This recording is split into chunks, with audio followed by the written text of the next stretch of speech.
नमस्कार मित्रांनो, जसा बाप तसा पोर, उरूस, अगडबम, हुप्पा हुय्या, देऊळ, वास्तव, मोकळे आकाश, सिंहासन आणि माहेरची साडी अशा अनेक चित्रपटातून ज्येष्ठ अभिनेत्री उषा नाडकर्णी यांनी प्रेक्षकांचे खळखळून मनोरंजन केले.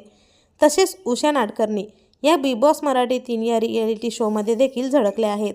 उषा नाडकर्णी या त्यांच्या स्पष्ट वक्तपणामुळे ओळखल्या जातात. नुकतंच दिलेल्या एका मुलाखतीत त्या म्हणाल्या, काही मुलाखतींमध्ये फोटो दाखवताना मी माझ्या नवऱ्याचे फोटो दाखवले नाहीत. त्यावर अनेकांनी नवरा कुठे आहे असं लिहिलं होतं. ते मी वाचले तर मला प्रश्न पडला की तुम्हाला काय त्याच्याबरोबर दारू पिण्यासाठी बसायचं आहे का? यावरून स्पष्ट झाले की उषा नाडकर्णी यांचा नवरा हा दारू पित असावा आणि याच कारणाने त्या नवऱ्याला सोडून या वयात सुद्धा एकट्या राहतात.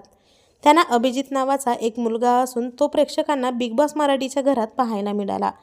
अभिजित हा सिनेविश्वापासून दूरच आहे, मात्र आईला ह्या वयातही एकटं सोडून राहतो म्हणून त्याला अनेकदा ट्रोल केलं जातं.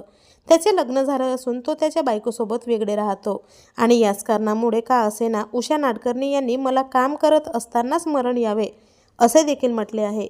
एवढ्या तरुण वयात नवरा सोडून गेला तरीही या अभिनेत्रीने एकटं राहणं पसंत केलं, पण दुसरा नवरा केला नाही.